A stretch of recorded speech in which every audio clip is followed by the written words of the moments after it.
Pandas. They're my daughter's favorite animal.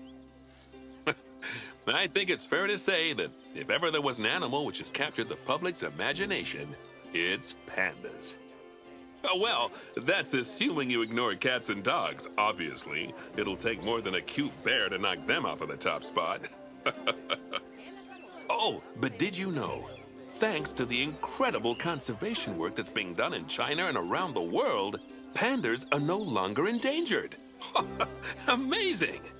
That said, they're still considered vulnerable. So, this zoo is extraordinarily lucky and honored to be part of that conservation effort. It really speaks to our reputation, a reputation that you're going to be in charge of maintaining, along with all the general maintaining, too. I really can't tell you how important the welfare of those pandas is. Oh, wait, I can. It is vitally important. The eyes of the world are on you, my friend. Although, perhaps more pressingly, the eyes of Nancy are on you, too.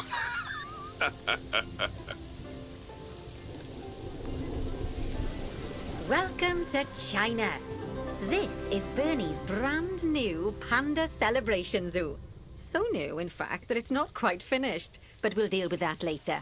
First, let's take a tour of the zoo.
Obviously, the giant pandas are the main attraction for this zoo, and luckily for us, we have one which was born just a few days ago. Let's go and have a look at it. Go on, don't be shy. Select the panda cub.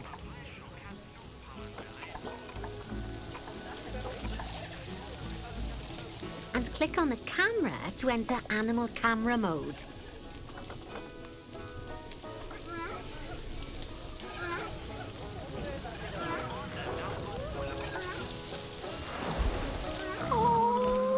Doesn't it just warm the cockles of your heart? So cute!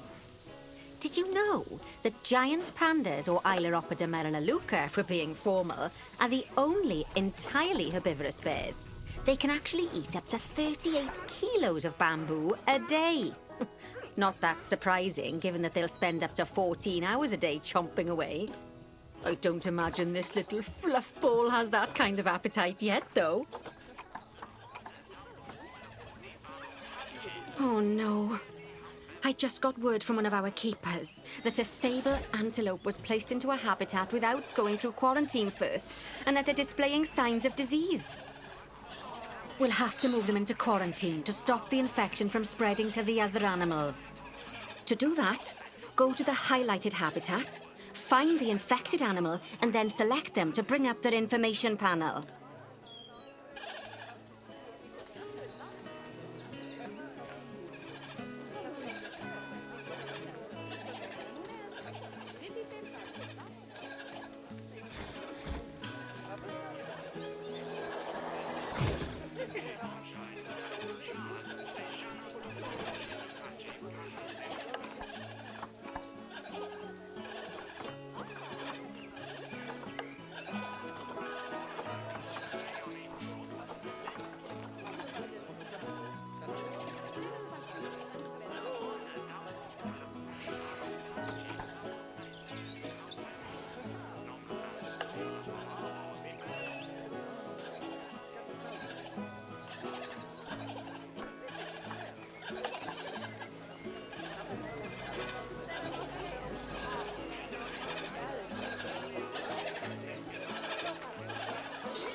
Good.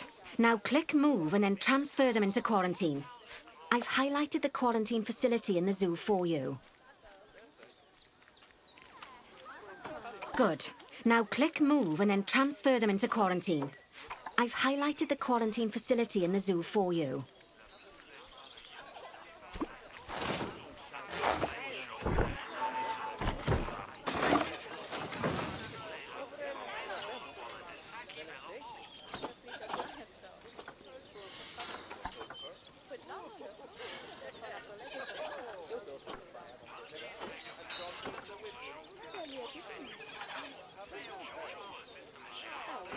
Good. Now click Move and then transfer them into quarantine. I've highlighted the quarantine facility in the zoo for you.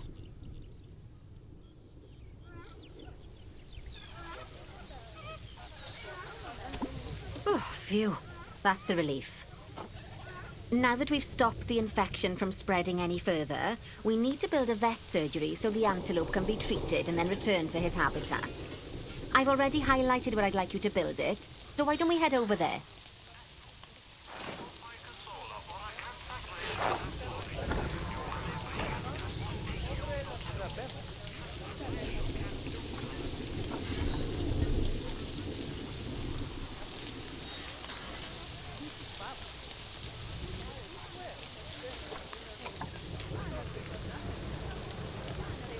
In order to build the vet surgery, click on Facilities, Staff Facilities, and then Vet Surgeries.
That's the job. Vet surgeries play a very important role in a zoo, as they're the only places that vets can treat the animals. Once there's room for the antelope, the vet will pick them up from quarantine and bring them to the surgery. Yes, diseases can spread through a habitat quite easily, especially if the water inside it isn't being cleaned regularly. As it happens, I just got a report that one of our water treatment facilities has broken down and the water in the flamingo and saltwater crocodile habitats has gotten dirty. I've highlighted the water treatment facility for you, so you should go and check it out.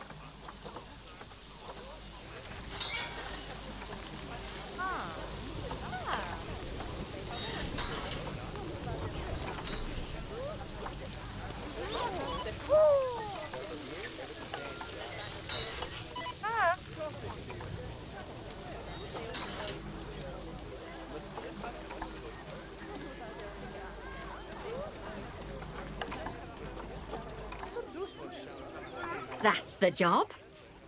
Vet surgeries play a very important role in a zoo, as they're the only places that vets can treat the animals. Once there's room for the antelope, the vet will pick them up from quarantine and bring them to the surgery. Yes, diseases can spread through a habitat quite easily, especially if the water inside it isn't being cleaned regularly. As it happens, I just got a report that one of our water treatment facilities has broken down and the water in the flamingo and saltwater crocodile habitats has gotten dirty. I've highlighted the water treatment facility for you, so you should go and check it out.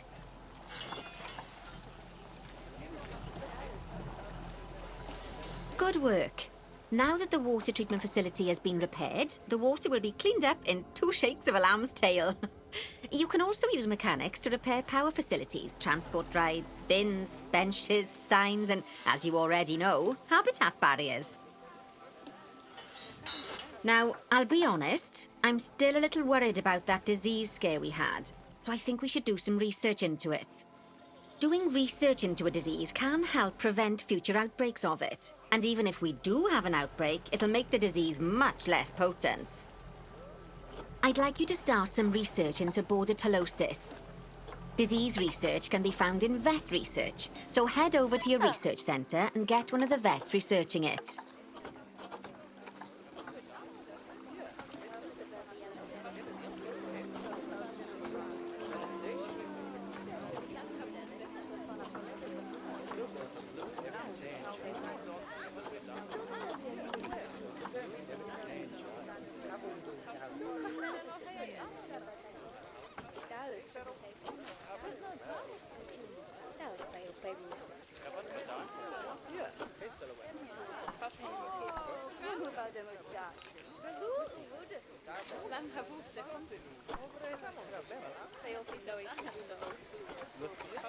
Lovely job.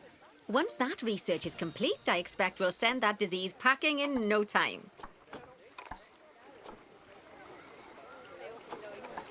Whew! That was a close-run thing with those antelopes. I dread to think what might have happened if you hadn't got them into quarantine as quickly as you did. Fast thinking there. We had a horrible outbreak of viral gastroenteritis here at Goodwin House. Although, luckily, that was just limited to me and my wife. Right. Now that we've got all our urgent tasks in hand, we can start to focus on the guests and improving their time in the park. You see, you can also do research into new and improved guest